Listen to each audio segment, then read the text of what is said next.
or free audiobook download. Now, people, listen up. We need to clear this here yard. I do not want any walker rot in my vegetables. That would not be prudent. Rick, can I have a word? Speak your mind, T-Dog. Rick, you know I haven't always seen eye to eye with you, but I've kept silent all this time. All through our long, unreasonably cold Georgia winter. But I can't keep quiet on this one. I just don't feel right about the way we're treating these prisoners, man. The way we're keeping them and that... Oh, my God! Oh, my God! Oh, my God! The logical amount of walkers just got T-Dog. Daryl, quick! We have to find Lori and Carl. Lori! Carl! Lori! Rick! Oh, Lori! Oh, no, Lori! My sweet, skinny little straw-haired shrew, what has happened to you? Rick, Maggie had to cut the baby out of me. I don't have long, but I got some important things to tell you. Oh, God, Lori, yes, anything. Rick, I don't ever want you to remarry. Okay, I guess I can. And no sex either. No, I just don't know about that. Oh, my savagely torn uterus. Oh, God, you're right, I'm sorry. No sex forever. Oh, God, Lori. No, God, no. Wait. What is that? How can this be happening? Jim and Aaron are playing games.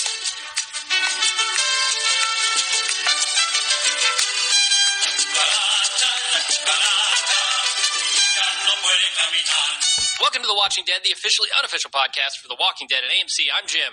And I'm Aaron.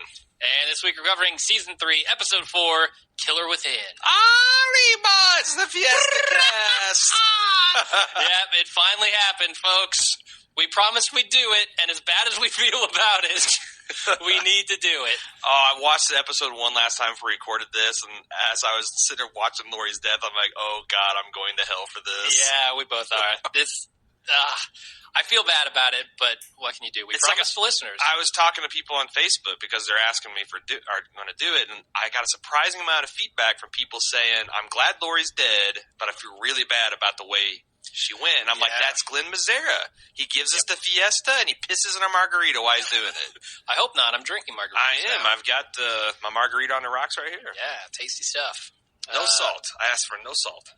All right. Well, maybe we should get right into the episode here. No. I've got news.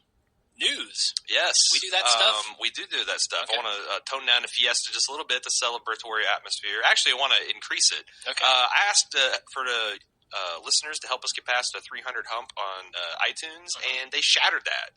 Great. We got like 317 reviews. Wow. So, okay. Thank you very much. This episode set feedback and Facebook records for us. It's amazing. We are getting more email than we've ever got for a season finale for this one episode. You want to know why? It's because the season is good. And everyone wanted to weigh in on Lori. And unfortunately, when 40 people weigh in and say, a variation of Ding Dong, the witch is dead, not a lot of that's going to make it to the air. I'm sorry, folks, but that's the way the cookie crumbles. I can't read them all. Yeah. Also want to mention, I guess Facebook's doing something weird now with fan pages where only like 10% of a random 10% of our audience sees our updates now. So if you are, missing our updates and when we're posting the cast and our official show threads, which again, we got like 300 comments on the official Facebook thread on The Walking Dead. It was insane. That's ridiculous. It was a little hard to keep up with that, honestly. But if you'd like to get all that stuff, I guess if you hover on your mouse by the like button on our fan page, there's a drop-down menu that will allow you to select add to interest lists. And if you add that to one of your interest lists, I don't even know what a Facebook interest list is, but if you add that, then we will appear. All of our posts will appear on your timeline. Okay. Or you could just go over to Twitter. Or you can just go to Twitter where I tweet where all they the don't time. they don't fuck around with stuff like this. But anyway, just want to let you know that if you're not missing it, then no harm, no foul. Sure. That is all the news I have. All right, well, let's get into the recap then. Well, actually, before we do the recap, what did you think of this episode? I run really all over the place because this is some of the strongest stuff The Walking Dead's had. But the episode hinged on something that I just don't buy. Andrew getting loose infiltrate his prison, and the number of zombies that he brings with him really strained my suspension of disbelief. And the thing is once the dramatic moments start happening, you kind of forget all that. Yeah. And that's The Walking Dead in a nutshell. They have really good set pieces. The way they get to and from them is a little bit shaky. Okay. Yeah, I didn't have as big of a problem with Andrew coming back as you did. Why? But why? Because we never saw him die. No, we just saw him surrounded by, and we saw his walker fighting prowess, which is nothing. Sure, and we heard him screaming bloody fucking murder. Like, he sounded like a man being killed. I agree with you there, but we never saw him die, so it's plausible he came back. I'm giving him the benefit of the doubt because that was really the only problem in an otherwise awesome episode. And but to that end, I just have a hard time rating it because there's some parts that are like a 10 of 10. There's some parts that, and the other thing is, a lot of people. We'll get to this later on, but where do you come down on Andrew Lincoln's performance? Because at the end, when he breaks down, I was really genuinely moved the first time with Laurie's performance. Yeah. Sarah Wayne Callies. Yeah, Sarah Wayne Callies. Terrific. She did a great job. There's a little 10 moment there, but then on subsequent rewatches, I just found it really incredibly moving. Very strong work. It's a shame she was such a poorly written character. Yeah.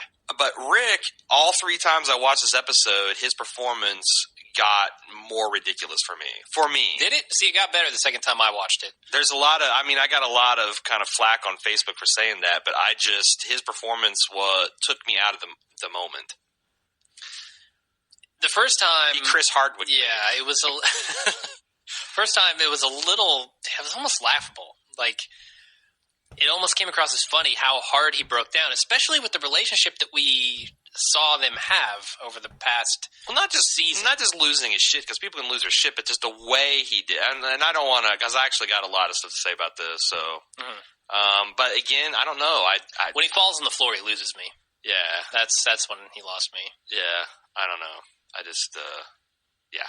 All right. Well, I'm giving it a solid 9. Like you said, there's the Andrew problem. There's, I wasn't totally thrilled with the very end. It's an 8 for me. An 8. Yeah. Even with the great pacing, the nonstop action, 2 character deaths. But that's the one thing I'm really having a hard time with T-Dog's death. This is the first time he got bit. This is the first time someone died in the show that I was genuinely shocked and disappointed. Like, I didn't care when Amy got bit. I was kind of pleased to see Amy get bit. Or not Amy, Dale. I was really ready for Shane to be dead. This one, though, I was like, he was really living up his potential. He got the shield. Yeah. He was becoming a badass. Bunch of lines. Yeah, he had some lines and maybe some character development. We're thinking, like, who's he going to buddy up with? Who's he going to pair off with? Like, and here's why I think they really killed T-Dog off at a bad time. Myrtle just got reintroduced. Well, we have some feedback on that. Why do you kill him before that? We have feedback on that. We'll talk about it then. It just really feels shitty, and it really makes Glenn Mazzara and company seem like fucking liars, because they said so many times, "Oh, we love T-Dog. We're huge fans of T-Dog in a writer room."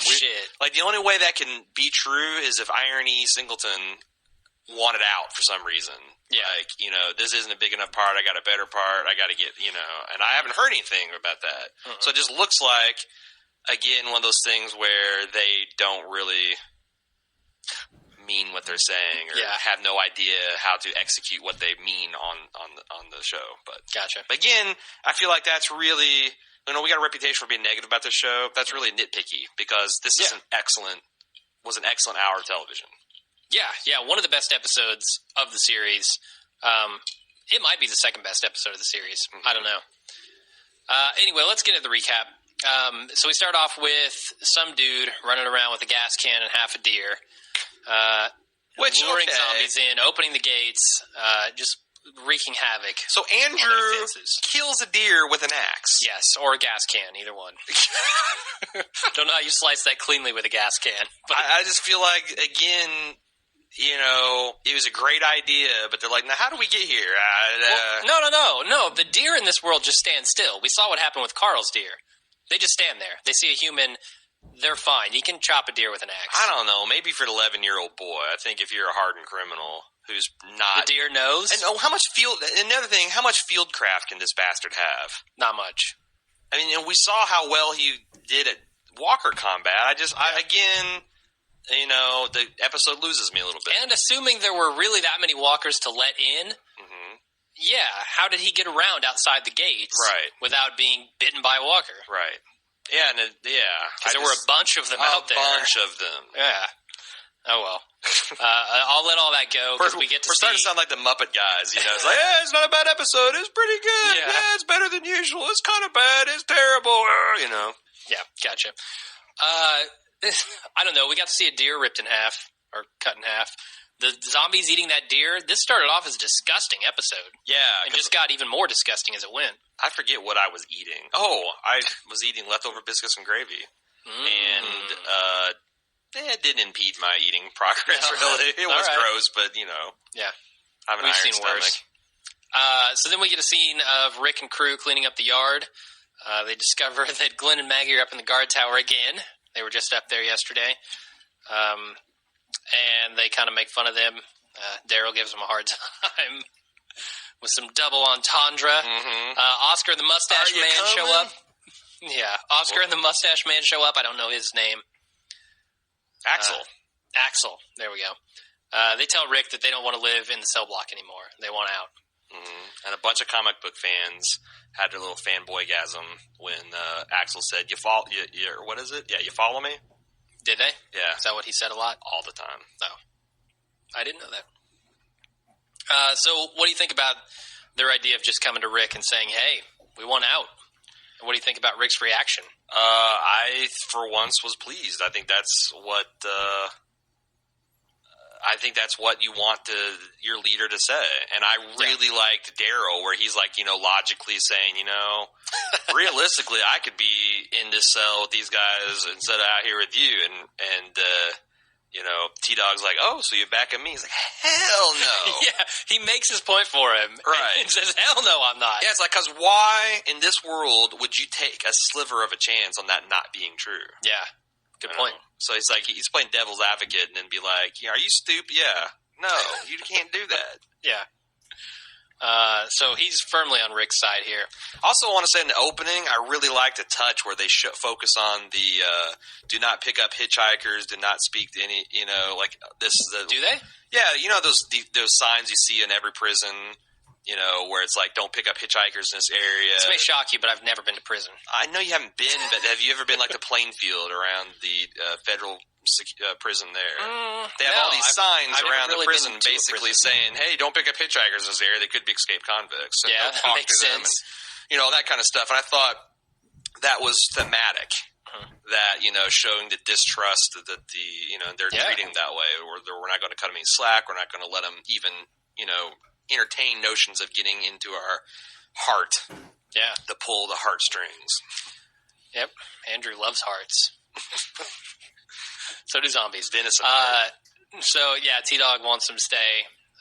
Rick makes the call and says he can't. Then we go over to Woodbury, where Michonne's investigating the vehicles they brought back with them. Woodbury CSI. She doesn't like what she sees. Definitely not. She sees a lot of blood, a lot of bullet holes, and a little too much Liam Neeson. Yeah. He's got answers for everything, though. He does. And this is why he's such a good liar. Right. Because he's not surprised at anything she says. He doesn't show that, oh, you got me. Right. He plays along with it. Yeah. He's like, oh, well, yeah, there was, I had Merle put a bullet in the pilot's head. Right. Like, yeah, this stuff happened, but there's a reasonable explanation. Right. And, bandits must have jumped them. It's rough out there. You know that better. I mean, he just plays, but she has none of it. No, not at all. She's giving them the stink eye, as she gives everyone the stink eye, except Andrea. And I like also how... She gives Andrea plenty of stink eye, too, honestly. This episode, yeah, definitely. I liked how he was not willing to take the blame himself for killing that pilot. He said that he had Merle put a bullet in his head. You think it's significant? I think it is significant. I don't think he wants to be seen as a killer at all. Like, he's not the one who does the dirty work. He's just the governor. That's all he does. All right. So yeah, I thought that was significant. Governates. Then we go back to Rick and crew who are heading out somewhere. Where are they going? To pick up firewood, I heard, right? Firewood? Yeah, they said they're going to pick up a couple bundles of firewood and throw it into Dog Run. That seems like an awfully dangerous thing to do. Well, but they explained, if you were paying attention, I was, that they're trying to burn all the zombie bodies in one go. Yes. That'd be worth it, because you don't want walker rot in your vegetables. In your crops, no. No. Definitely not. It's not like the Indians where they buried a fish with each ear of corn to make it grow faster. Is that what they did? Yeah, that's what my shitty-ass elementary school education taught me. Nice. Actually, that's probably all wrong. I mean... They just lied to you? Yeah, that's probably just like some kind of BS story. Oh, yeah, like folklore sort of thing. Right. Sure. So here's one of my favorite moments in the episode is when T-Dog puts Rick in his place. Rick's like, basically, it's going to be their blood or it's going to be our blood. Whose blood would you rather have in your hands? And T-Dog says neither. And take that, Rick. That's when there doesn't have to be blood. That's when I knew our spoilers were right, because he started sounding like Dale. Yep. He had to get it. He had the death mark of Dale on him. We go into the prison where Herschel is awake and alive and apparently recovered. Mm-hmm. He jumps up out of bed, springs to his feet, nearly falls over. How long do you think he's been in that bed?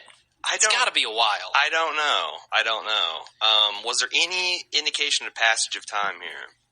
I think Herschel's injury being serviceable. So weeks? Yeah. It's got to be on the order of weeks. Mm-hmm. I mean, we talked about this when we saw Rick getting out of bed, right? Like gunshots, how long do they take to heal? Like, right. Their timeline stuff is not good, because if it's been weeks and Andrea's been running around outside the prison with hordes of walkers for weeks, it doesn't seem likely. That can't be. Plus, we have a firm timeline on the Woodbury that they've only been here for like 3-4 days. Yeah. So are we supposed to believe that Herschel is up and about and exerting himself after a couple of days? Maybe. Is that really, that part, he's a beast. Out of all the things in the show, that doesn't really bother me, because it's like, whatever, dramatic license. I don't really want to watch Herschel lay looking at the bottom of a mattress for 6 weeks or 8 weeks or however long it would take. I'd rather him just get up and about and say, he's a tough old son of a bitch. And yes, he is. Yeah, he is. He can shoot, he's got the infinite ammo unlocked sheet for his shotgun. Maybe he's got the infinite ammo crutch too. Maybe he's got the med kit. He just like touches it and restores himself to 100% health. I really hope we see him build a device that's a gun in his crutch. That would be freaking awesome. Someone on Facebook sent us a Photoshop of, I think, just that. Oh, really? They took Herschel's head and put it on top of that character from. Is that Death Proof? No, it's the other one. Yeah. The Robert Rodriguez one. Yeah, I can't remember what it is. Planet Zombiescape. Yeah, something like that. Sexy Girl times 2. So Beth and Carl here are really into each other. Yeah. He gives a little smile, and she smiles back real big. Yeah, I'll just say what I said on Facebook. If you want to make time with Beth, you're going to have to lose the hat, Carl. It's beta hat. It's beta hat number 1, but number 2, I just don't think 17-year-old girls go for the cowboy hat. It's not like she's got much option. Many options. Whoa. I mean, it's Carl or it's Glenn, and Glenn's Let me explain something to you, Jim. Women always have the option to not have sex with men. Oh, sure. And they frequently take that option.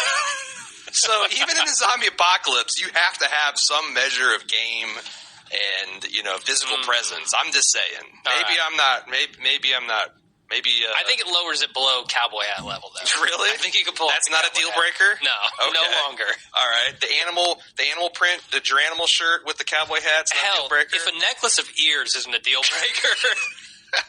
To be fair, that is a zombie apocalypse hot Carol that's fallen for that one. Yes. And that is Daryl. I really liked the way that Herschel played the one leg thing. It felt like he was unstable, honestly. Yeah. Like watching that guy, he was kind of wobbling around. And I'm so glad I didn't kill off Herschel. Yeah. He's a great character. So we go over to Michonne and Andrea again, who are basically planning their route out of Woodbury. Now, as a zombie apocalypse aficionado, were you just like spooging all over this conversation about heading to the coast and finding Oh, hell yeah. going to the island. I mean, that's like, it's like, yes. She's like, we need to find a boat. An ideal place would be an island. More. She's reading out of Max Brooks' survival guide.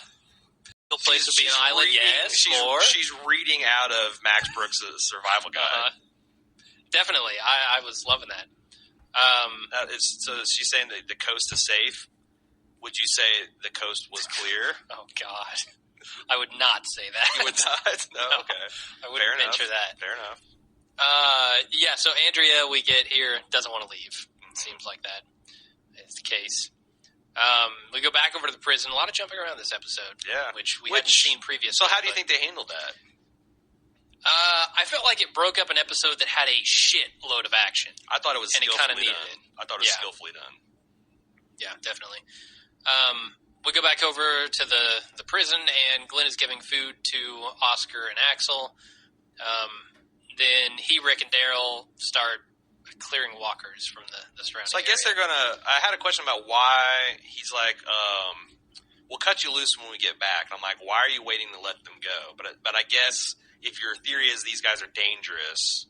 and you're going to go outside the fence, you would do all your work outside the fence, come back in, close the fence, and then kick them out. Yeah, you don't want anybody playing games. You don't want, you don't want anybody playing games. Not at all. Not at all. So, smart thinking there. I couldn't help but think it's dumb to go outside the fence when you got... But what are you going to burn? Good prison. What are you going to burn the zombies with? I'd lock them in an area to the prison. Lock them in that freezer. What do you need that freezer for? That's true. It's just a shit freezer at this point. Toss them in there. It's never getting good.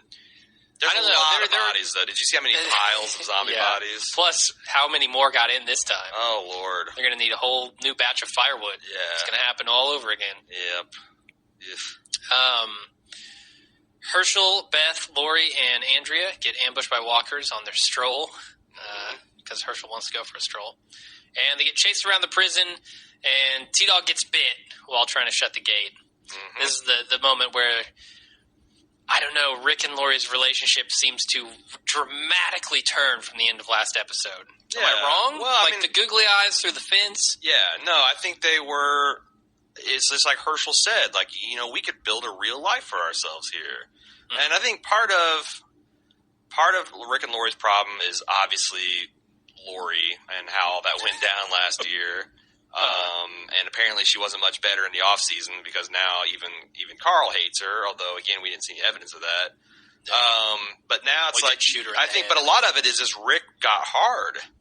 And it's hard to turn that, on and off. Oh yeah, sure. It's even, and when the group survival counts on it. Yeah. Yeah. So I think Rick being able to relax would make him perhaps more emotionally available to Lori. Yeah. That's my theory. That makes a lot of sense. But to hell with that! To hell with that. T-Dog gets bit. Damn it! Mm-hmm. I really wanted to see some good characterization for T-Dog. So we did this in the spoilers. We basically accurately predicted, thanks to Jesse B, everything that happened in this entire episode. And I was thinking... because I kind of wanted the spoilers to be wrong as far as T-Dog, and I was like, I didn't think that the show had the balls to kill off two characters in one non-finale episode. I mean, I thought sure Lori's death was going to be... I knew it was going to happen, but I thought it was going to be this mini-season finale or the season 3 finale in the spring. I never would have called this, ever.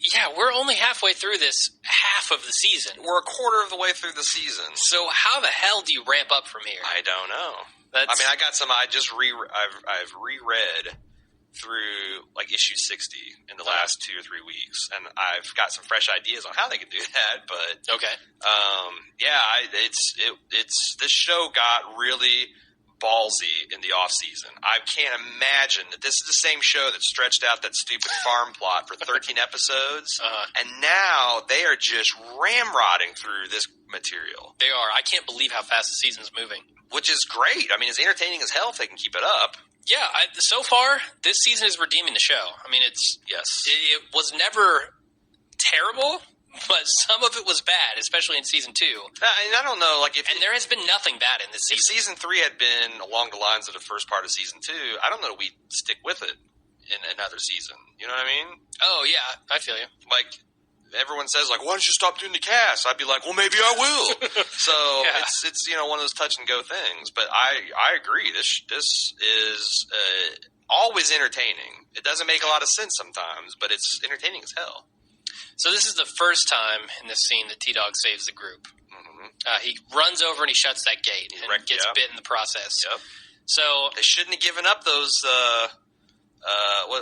They shouldn't have given up on those carabinders. Oh, the carabiners. They should have kept a hold of a few of those. Yeah, that would have helped T-Dog immensely. He wouldn't have been fumbling that lock. Not at all. What do you think about Glenn cutting a zombie's head in half like a cantaloupe? Well, like not a decapitation. No, it's the other way. Like midway through his head. Yeah.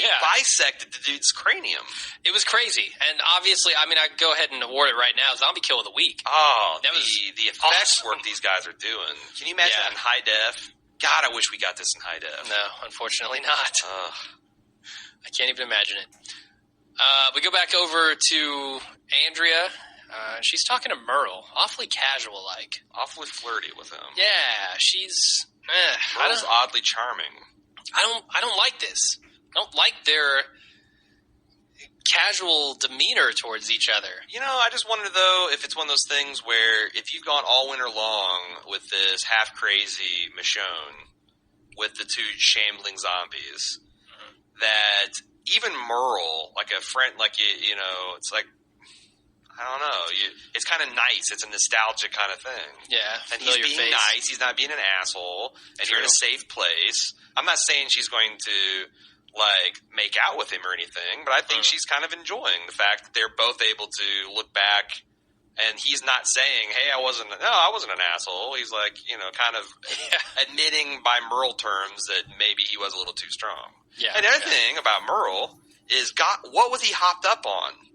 He had a backpack full of fucking full-bore Schedule 1 drugs, man. And he was able to chop his own hand off. Yeah. So he was on some and it's arguable that maybe just sobering himself out would moderate him quite a bit. Yeah, and I wonder if that's not part of the bad shape that he was in when they found him. Not only was he bleeding out, but he was on withdrawal. Yeah. Could be real bad shape. But this is a scene where she basically gives him directions to the farmhouse to go find Daryl. Right. Gives him hope. There's something that really bothered me that Merle says here. He says, ain't that a big old pig sack? What the hell does that mean? Like a sack of shit? Pig shit? Pig sack? Pig shit? Yeah. All right. Pig sack. That's just a term I've not heard. I just don't think they can say shit that many times. Yeah. You know what I'm saying? Like, there's standards and whatnot. Gotcha. Damn standards. So we also find out here that the governor saved Merle's life, and he's pretty loyal now. I mean, he's grateful for that. Yeah. So that's part of, I'm sure, what's turned Merle's attitude around. Do you think he thinks that the governor's a good man? Yes. He said it with conviction there. I believed it. What's that mean coming from Merle, though? Because Merle's is a bad man. Oh, this is new Merle. No. The new Merle's a good, sweet, lovable guy. No. You don't think so? No. Neither do I. He might not be as bad as the crew that Jethro or Gomer Pyle was running with last season, but these are bad. These are some bad dudes. Definitely. We don't know much, but we know enough to say that. Yeah, we know he was there when they slaughtered a whole bunch of... massacred those people. Exactly. For no reason at all, except for they were an affront to their authority. Yeah. So we go back to the prison, and the alarm is just blaring. It goes off. It's got to be attracting zombies from everywhere. And they panic. They're like, oh my God, we got to turn this off. And Oscar actually knows how to turn it off somehow. Yeah. He tells Rick how to do it. And wasn't he? They run off. This part of his prison work program that he helped the guys maintain it or something. Yeah, which I think is a bad idea to have your prisoners working on your alarms and your locks and your weapons. No, it was working their generator. Yeah, gotcha. So if you turn the generator off, that would disable everything else. Yeah, definitely. And that was Rick. The other thing that I guess I'm wondering about is Rick saying that basically he used a generator to open up the main doors of the prison, or that was what he was worried about? Because maybe that would doesn't explain how fast. Because again, this stuff happened like within an hour or two. What do you mean? These What zombies happened within an hour infiltrating of the what? prison. Like, they did it in the space of Rick going to get that firewood, right? I thought they did it in the space of the entire morning. But Because how would they not know that? Well, there are multiple sides to this prison, I assume. I guess. So if Andrew leads them maybe there's through, enough wiggle room. Still, I'm going to die on the hill that was way too many zombies. Okay. It was a lot of zombies. And they were just infiltrated everywhere. And the problem I had with the scene where he's giving Laurie googly eyes and the zombies come up behind him is Rick could clearly see all those zombies approaching him, and he was still smiling and happy. Well, you know, Laurie's an attractive woman. Not until the audience noticed did Rick notice. And as soon as the audience noticed, the zombies like, we can make noise now. Yeah. It's another great trope on the show. For sure. We go back to T-Dog and Carol, who are desperately trying to find their way out of the tunnels in this prison. Yeah. They're scrambling. Do they have any discussion here? It's a T-Dog scene. Never mind. Well, he's he's talking about his conviction in God and his faith and how it's all going to work out. And, you know, his mission. He's going to get her out of I'm dead anyway. My mission is to get you the hell out of here. Yep. We go back over to Laurie and the crew, who once again get ambushed by zombies. They're everywhere. They are everywhere. Andrew has done a hell of a job leading zombies into this prison. Yes. Even areas that he probably couldn't even access. No. Like their cell block. Right. He had like 25 deer he chopped up and just like laid it out like Pac-Man with dots. That's what he's been doing through the corner. those weeks. And the zombies. He's been just chopping deers. Putting him in little quart Ziploc bags. I'm going to get that fucking Rick. Wow. I'm going to get him. And Carl here springs into action, man. He's navigating those halls. He's finding a room for him, and he stuffs him in the closet. Carl's the fucking man. Yeah, Carl's really stepping up. No more kid stuff. No. That shit's over. So we go back over to Merle, and he's approaching the Gov and telling him, look, I'm going to find my brother. And he's not asking, in my opinion. No, he's not asking. Trying to give the governor...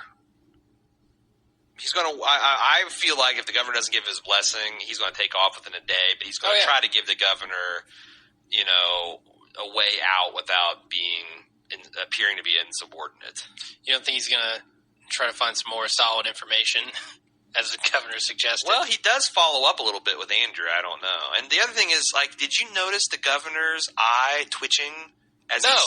Yeah, so I heard people talking about that. And I'm wondering, because I'm going to be paying a lot of attention to this going forward. All throughout the scene when he starts saying stuff like, I'll tell you what, if I confirm this information, I'll go with you. His eye is just like doing this little twitch thing. That's him trying not to morph back into Liam Neeson. His face desperately wants to retake its shape. The polymorph juice that he brewed up is starting to wear off. Yeah, that's what the tea is, man. It keeps him from looking like Liam Neeson. Yes. It's the polymorph potion. I'm going to be paying attention to see if that's a deliberate thing, or because he's also squinting into the sun, so it could just be his facial muscles twitching. But if that's a tell that they're putting in the governor, I'm going to be looking at the next episodes to see if I see that re-emerge. Definitely. Where were we? Oh yeah, Rick and crew. Well, wait a second. Yeah. Let me ask you this. No, we're not to that scene yet. Never mind. No, this is the scene where Rick and Glenn and Daryl all bust into their own cell block. Right. They're looking for Laurie and Carl. Mm-hmm. They're not there. There are a bunch of zombies there, but no sign of them. Right. And he's screaming, Laurie, Carl. Right. He's yelling at the top of his lungs. Did you just try to steal my thunder? No, I tried not to. Fuck off of my turf. I specifically tried Stay not to. Stay out of my territory. So they split up and they go to find Laurie and also the generator. Hopefully find Laurie in the process of finding the generator. Then we go over to Laurie, who, oh my God, she's having her baby. Mm-hmm. She tries to push out the baby. Doesn't work. Instead, it slices her open. She starts bleeding profusely onto the floor. Sorry if I sound a little happy about this. I looked over you and you were like just rubbing your hands. Yes, baby. Now here's where the acting, your dark magic. Here's where the acting really starts to get good. Sarah Wayne Callie's part. She really turns it on, and I can't imagine like they're cutting back and forth between other scenes during this, but filming that entire scene in one shot would be rough. Yeah. I mean, that had to be emotionally draining. Yes. For her. Yes. And for oh my God, the kid. I don't know his name. Carl. The guy from Smallville. Chandler Riggs, is that his name? Yeah. I think. Yeah. What a champ. Yeah, I would hate to be Carl in that moment. I mean, wow. It kind of illuminates why so many young child actors are fucked up. Because of the horrible things they lived through. Yeah, and on set. and think about how emotional and kids have trouble separating reality and stuff, and they're doing shit like that. Like Drew Barrymore's sobbing over an ET, and 4 years later she's doing coke and blowing 2 dudes at a time. I mean, that's how this happens. Yeah, Haley Joel Osment really sees dead people now. He does. He does, and he shoots heroin in his toenails. Be fair, underneath his toenails. Underneath, this is true. What is he, some savage? Yeah, otherwise it's just a waste. But T-Dog actually gets eaten in this next scene. But in the process, he gives Carol a window to escape. And it's too she bad. almost doesn't take it. She hesitates a really long time here. It's too bad that they couldn't make that more epic. Because honestly, ripping his throat out was pretty disgusting. No, that yes, but I'm like shocking. There was just 2 zombies, and T-Dog's a badass. He could have thrown those guys down and put boot to face and just worked his way past. I wish there was 5 or 6, and he literally had to one man. 2 rows, his entire wingspan, and he just barrels through them. That would have been sweet. That would have been really fucking cool. But I can't detract anything from the scene. I mean, he runs in, he grabs these zombies by the throat, says, "Get out of here, Carol." Yep. It's pretty badass, and he sacrificed himself in the process. So. Yeah.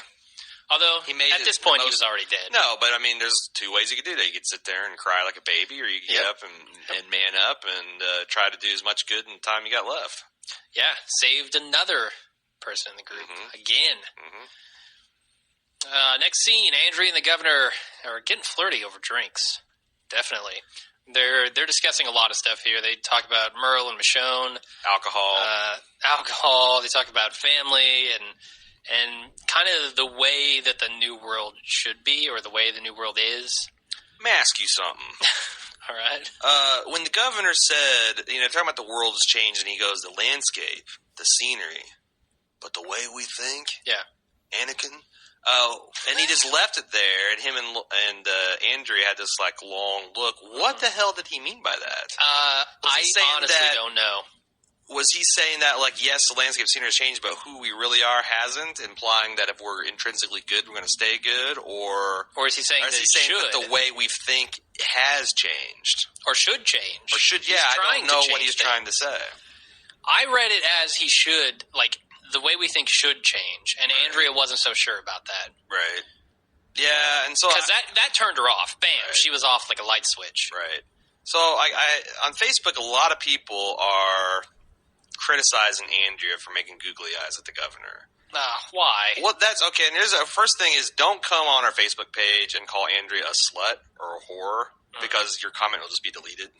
And I had to do that a couple times. That's out of bounds. Okay, is it? I will get uncomfortable calling certain characters bitches, although I kind of do it myself. But you're not calling them a slut or a whore. No, but I'm I don't. To me, it's going overboard to call, especially Andrea, something like that in this context. Because from Andrea's point of view, she hasn't seen the crazy ass governor. She hasn't seen his wall full of heads. No, she hasn't seen him tear through a National Guard. She sees a strong leader who has kept this peaceful little corner, and everyone seems to like him. He's attractive. He's charming. Why the hell wouldn't she be? And he's obviously attracted to her. He has a very specific set of girls. It involves charming her pants off. And drinking whiskey makes him a nightmare for panties like hers. Why wouldn't she return that affection? I agree. And she's not just hopping into bed with him. No. It's kind of a slow little seduction, and I think that's not inappropriate. Yeah, I agree. I would love to hear people defend their dislike from that. If you remember that she hasn't seen the crazy ass governor, all she's got is Michonne, Now, that might be a problem, because she's completely discounting Michonne's gut instinct that she admits herself has saved them on multiple occasions. She's got the lunatic never that he gave her at the end of last episode. Yeah, that was a little crazy. I don't think that's that loony. He did have to walk an awful long way to say that. Right. I just feel like some of this is like classic, we like to engage in America, the slut shaming. Like, a woman's sexually interested in a man, she has to have a reason. Like, dude's attractive. He's looks like he's a good leader. He's doing good. Why wouldn't you? The Scottish accent is great. Rogue. Anyway, he reveals his name here. He tells her his name's Philip, which I don't think we got before. Phil. Yeah, you can't say that in bed. That's like that ruined me for Groundhog Day too. Like, can you imagine Andie MacDowell? Oh, Phil. Apologies to anyone with the name of Phil. Nice. How do you spice that up in the bedroom? Role play has Liam Neeson. Because Aaron doesn't really set anybody's pants on fire either. Nah, you have to find something else, something else to call me. Okay. Anyway, moving on. I'm going to full Pete mode. Next scene. Rick finds a generator, Emperor Hubbard. Before he can turn it off, he gets attacked by the elusive Andrew. Yeah. The ever elusive.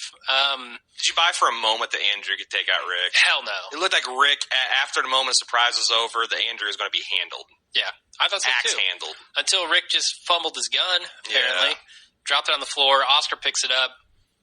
Surprisingly, he shoots Andrew instead of Rick. Why do you think he did that? Because I know why he did that. I know why he did that. Because Andrew and Tomas were fucking lunatics. Yeah. And he wanted to know. I believe his backstory. He said that at the beginning of the episode. Yeah. Like, look, I fucking broke into people's houses, and this dude's a drug addict, but we're not psychos like this guy. And he sees enough of Rick's group to know that they're not psycho, and they want to, make a life in this world. So that's an easy choice for him to make. Mm-hmm. And this should simultaneously prove to Rick that he can let them out. Oh, that's happened. Yeah. Yeah, they're a member of the group now. Yeah. Now, let me ask you something. Okay. Did you see Daryl creeping up on this dude with that, hillbilly kung fu stance? Yeah, he was ready to pounce. He looked like one of those crabs from Finding Nemo. Hey. I've never seen anybody crouch like that. Yeah, man, he was poised. Crouch and crab. That's what Daryl does. Daryl's a badass. Actually, Daryl's a super badass. Did you see him hold the door and fight off zombies? Yes, he's like, fuck holding this door. I'm going to crossbow you, and I'm going to knife you, and I'm going to shut the door in the rest of y'all's faces. Yep. Awesome. I'm going to barricade this door with your own bodies. Definitely. But, sweet. Yeah, it's like total crouching hillbilly hidden crab. Nice. That's the name of Daryl's movie. Next scene is Lori's death. It's the Fiesta Maker. She fades and begs. Actually, that's not the scene. Sorry. She's dying. She's not doing so hot, laying on the floor. She's begging Maggie to gut her like a fish, saying, "Fillet me open, take this baby out." Yes. Heart-wrenching scene. It was a heart-wrenching scene.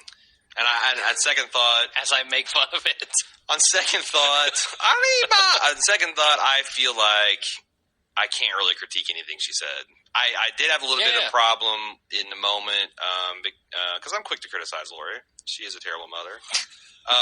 But I kind of was critical about her putting Rick's well-being on the child. I don't think that was really cool to be like, look, Carl? You have to take care of your dad. Yeah. No, fuck that. Your dad's got to take care of you. Yeah. But everything else she said was pretty good. And, something that I think the good parts of Lori that we see would say, don't let this world ruin you. We've got some phenomenal feedback on this, too, which I hope you included. If not, sorry to the person who wrote that, but we'll get to it. Well, I hope. I hope we'll get to it. I don't know what I cut and what I kept, but okay. I tried to keep all the good stuff. It was good. All right. Also, I thought the music they played during the scene sounded just like the morning music from Minecraft. Oh my god, I didn't notice. Really? I mean, it's like really almost note for note in the initial parts of it, and the first few bars. I was like, wow. Huh. I feel like I need to get up and, start Well, swinging my pickaxe. There are zombies all around. That's true. That's true. Yeah. What is the? I had a couple of critiques. One from a nurse. I can't remember her full name, but I think it's Sandy on Facebook, saying that her and some of her fellow nurses were criticizing that, implying to me, and I tried to follow up with her, but I don't think I got a chance to get the response. But I mean, what is the death rate of a cesarean in pre-industrial society? Like, was that just a death sentence? Or, because, like, she was like, do you make no effort at all to stitch her up? Well, the trouble was that she was already bleeding, right? She was already bleeding profusely. Think about Herschel. And, yeah, you'd have the risk of infection and stuff, but it's but his wound was easily accessible. Like, all they had to do was put a stump on that thing. Like, put a towel on it and give him some antibiotics, and he's good. Yeah. But how do you dig around in Lori's abdomen and try to sew things up? Well, I think you just would sew up I think Herschel could do it. Herschel could for sure. But Herschel's not around, and they can't risk going out there. Well, the other thing is, why wouldn't you, try to buy 30 more minutes? I mean, what if you wait for Lori to die and then take the child out? Would that I don't know. I wish I'd gotten some medical feedback on that, but I don't know how valid that critique is. I'm just saying that a bunch of nurses were kind of skeptical that they gave up so quickly, that might not have been a lost cause. Possibly. I have no knowledge about that. It seems like a cesarean in those conditions would be an almost sure death sentence from the infection alone. My God. I mean, we kind of skipped the scene here where Andrea is trying to convince Michonne to stay another day, but it's really short. She's not convinced. She's just saying how it is. And Michonne's going along with it. Is she? Yeah, I guess she is. I mean, she's not leaving. Yeah, right and Michonne's calling but it's like, this is literally the third time you said this. Yeah. She says, I heard you the first time. Right. So, and then we get to the death scene where Lori gives Carl some final words of wisdom and gets her innards turned outward. Not so good for Lori. Wait, do you hear that? I think it's a Fiesta music again. Let's not lose sight of the fact that we don't have to worry about, she can't hurt us anymore, Jim. That's true. She's like Michael Myers at the end of the final Halloween. She's gone. She can't come back. Or can she? I got a surprising amount of feedback saying that people are like, could she return as a zombie? No. See, we were IMing today back and forth, and you said that some people were making the argument that she may not be dead, even though Carl supposedly shot her in the head. She may not be dead. And I asked you, do you mean she may come back as a zombie? And you said no, she may not be dead. As I processed the feedback, I got both. I got probably 4 or 5 people saying we didn't see her die. Maybe they'll, Rick will be like, "What the fuck? We should find her," and she'll still be weak pulse. And I'll give you. Andrew came back. We didn't see him die, but we also didn't see his guts laying on the floor. Nothing was pulled out from inside of him. Okay. Could she come back as a zombie? Could Carl not have? So do you think that's a possibility? I don't think Carl would do that. No, I think the show, I would call bullshit on the show to have Carl not follow through, because he doesn't want to see his mom walking around any more than we do. No, he's the one who suggests, hey, we can't leave her here. Right. So, and then he says, I should do it. Not follow through, because he doesn't want to see his mom walking around any more than we do. No, he's the one who suggests, hey, we can't leave her here. Right. So, and then he says, I should do it. So. Yeah, I don't subscribe to any of those theories. It's a damn shame the show has left this plot thing open by playing the horseshit game with Andrew. But, I kind of like the editing here where they go back and they show the flashback of him talking with his dad up in the barn. And he says, I remember that was an emotional scene last year. Yeah, everybody's going to die. No more kid stuff. Me, you, your mom. Yep. And right as they say your mom, they hand him the gun that he now used to shoot his mom. So, really, really effective editing. Yeah, pretty good there. We go back over to Rick and crew who find T-Dog's body and Carol's do-rag. And they instantly assume that Carol's dead. And I don't know why, because there was no sign of Lori and Carl. You'd think that her body would be there too. Yeah, I don't get that at all. Also, kudos to the show for giving Carol a do-rag just so they can leave it behind. Yeah, that's totally why it was there. Yeah. She's never had anything on her head before, and this episode, no. They also tell Herschel that I'm sorry, Herschel, Beth, Maggie, and Carl, when they show up with the baby, they tell her that everybody's dead. And Rick loses his shit when he hears about Lori. You want to talk about this? Okay, so last weekend I saw the old Popeye live-action movie starring Robin Williams. Great film, yeah. And, like, when Popeye Classic. would get beat, he'd get this, like, punch-drunk kind of, like, wobbly walk. Yeah. And I swear to God, Andrew Lincoln was doing an homage to that. It was either that or he was doing an homage to Shane. Because Shane walked around like that every once in a while. When he got mad. Oh, really? Yeah. But He had the Popeye walk. Yeah, it's like that took me out of it. And then his accent, every time he gets strong emotion, anger or sadness, it's kind of like Lori Holden's face. Like, when she's smiling and pleasant looking, she's a beautiful woman. When she is angry or sad, it is savage. Or happy. And with Andrew, when he is sad or angry, his accent gets savage. Yeah. And first of all, I thought it's horse. Again, I've said it on Facebook. I'll say it now. I feel like your responsibility as a father, let alone a father in a dictatorship, is to keep your shit together for your son. Mm-hmm. I mean, he starts to go to Carl and doesn't make it over there, falls over, curls up in a fetal position, and just rocks back and forth. Like, go comfort your son, asshole. Collapse with him, you know? I mean, that's your one... And I feel like the show better acknowledge that was kind of a little bit of a failure, and that also made him look weak in front of the group. Yeah. And that also, that Carl remembers that his dad did that too. Because if they don't, and they just gloss over and everything's the same, I don't know. Yeah, no, I feel you. But we'll see. We'll see how they handle it. I just didn't, for the people that were saying, and we had several feedback saying that, like, wow, what a powerful performance. Yeah. I would not describe that performance as powerful. No, it wasn't the tearjerker that we had predicted last week through the spoilers. Right. In my opinion. Do you think that this scene here at the end and the events with killing his mother and stuff have cemented Carl in the emotionless killing machine zone? We'll see. I mean, I hope not, because flip back toward. I mean, I feel like that.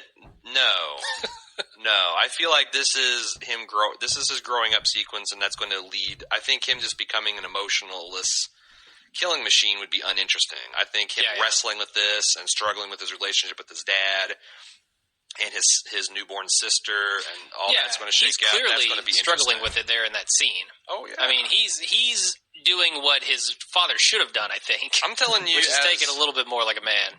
Well, I mean, I didn't grow up in a zombie apocalypse, but I was a older child who was an only child at the time that had a little sister come into the world and fuck up my shit and take my parents' attention away from me, and I didn't handle that necessarily well all the time. Mm-hmm. It's cool now that we're both adults and we can like laugh about it, but it's kind of a strain. Add the zombie apocalypse and your mom dying because of her, and shooting her in the head, and your dad maybe going a little crazy, and you having to shoot her down to keep from being a zombie. That is going to be a lot of issues to work through. Yeah, looking forward to watching some high octane nightmare fuel for sure.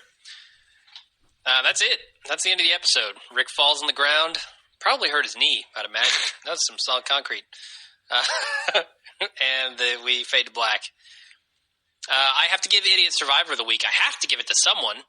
I can't give it to no one, so I have to give it to Andrea for believing the governor's lies. Yeah, but there was really nothing that dumb in this episode. I would have given it to Carol just for hesitating and almost wasting T-Dog sacrifice. But she didn't. She eventually got out. Yeah. Andrea's still fooled. Give her the Lifetime Achievement Award then. Yeah. Have that carry the day. So there we go. That's it for the recap. So before we get into our feedback, we've got some housekeeping.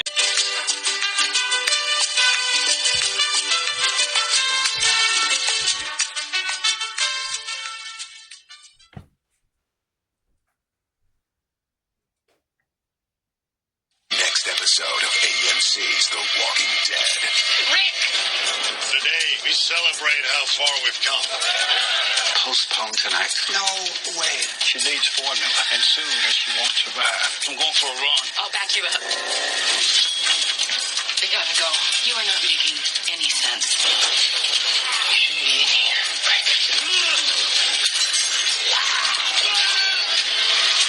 For a longer look at the next episode. So the high points of this trailer were Rick looks like he snaps on Glenn. The baby needs formula. Yep, as we called. The governor is doing something to celebrate some sort of milestone. Independence Day. Poindexter is demonstrating it looks like a homemade zombie suit made out of duct tape. Oh, I believe it. I mean, I don't know if he's actually if he's actually getting bit and attacked, or if he's actually demonstrating some sort of new armor. And Michonne pulls her sword on the governor. So things are coming to a head over in Woodbury. Yeah, I'm excited. I'm worried that Andrea has let the window close on when she could have left, or maybe she never could have left. So. Honestly, I don't know.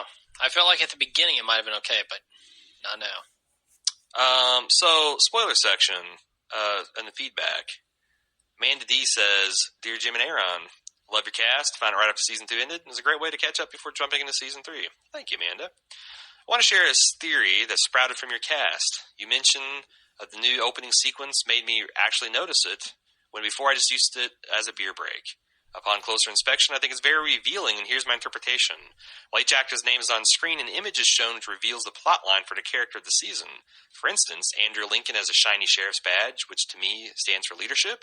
Next is Sarah Wayne how do you pronounce that? Callies, I think. Callies? Yeah. With a worm and a spent round, which to me says she's worm food, and probably killed by a living person, not a walker. Fiesta time! She was killed by a living person. Well, she sent this Maggie in. This was before the cast, I know. Then comes Norman Reedus and 2 crossbow bolts hitting close to the same target, which probably just means he's a badass. Yep. Next is Stephen Yeun and The Watch, which I take to symbolize the importance of Maggie and Herschel de Glynn, maybe marriage. Now it gets interesting. Laurie Holden's background is a graveyard, so I have to assume she dies. And a comic spoiler alert, I hope she takes Tyrese's place in the comics as the character who gets decapitated when Rick won't let the governor in during a standoff. That would be one of the show's holy shit moments. Really good point. Yeah.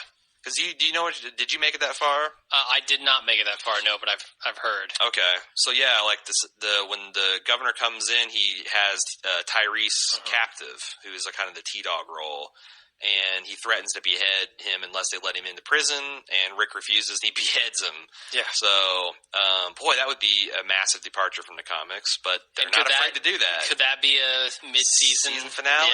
Yeah. Mm-hmm. That would be okay. So next is another interesting one. Chandler Riggs, who plays Carl, has all Ophelia memorabilia in the background, and I can't tell if it points to his lost childhood or something else. Finally, you have Denai Guerrera. I don't know how to pronounce that. I don't even know who that is. Who plays Michonne? Okay. Shown as a shadowy character behind a door, which I take just as Michonne being really secretive. Thanks for the inspiration. Yeah. No, I think that's great, and especially with now that we know that she died, the spent round and the worms, and the one bullet that Carl put in her head is that spent round. Yeah, that's really ballsy that that they left that kind of clues in there. Yeah. So I like that. I like that a lot. You got any other things to say about it? I mean, nope. All right. Adam McInn says talks about the governor's name, and he pulls this from there's a book. An actual book called The Rise of the Governor. That's not a comic book. It's just a novel that kind of explains his backstory. So basically his name's Brian. When you read the comics, he says his name is Philip, which is his brother's name. His brother became 20 times more of a crazy, awesome badass than any character in the show, and was killed in front of Brian by his lifelong friend. He began to go crazy right after that as he proceeded to kill the lifelong friend and have his shotgun-wounded brother die in his arms. He slowly backed away as zombies emerged from the bushes, jumped on a car out of reach of the zombies, and watched the 2 bodies get eaten. He then killed the crazy military leaders of Woodbury and rose to be the governor. When someone asked his name after he killed the people, he responded with Philip. He constantly tries to out-crazy his brother. It seems the open mouth kiss on his zombie niece. Now, one part we didn't talk about in the cast is that the governor makes mention of a daughter.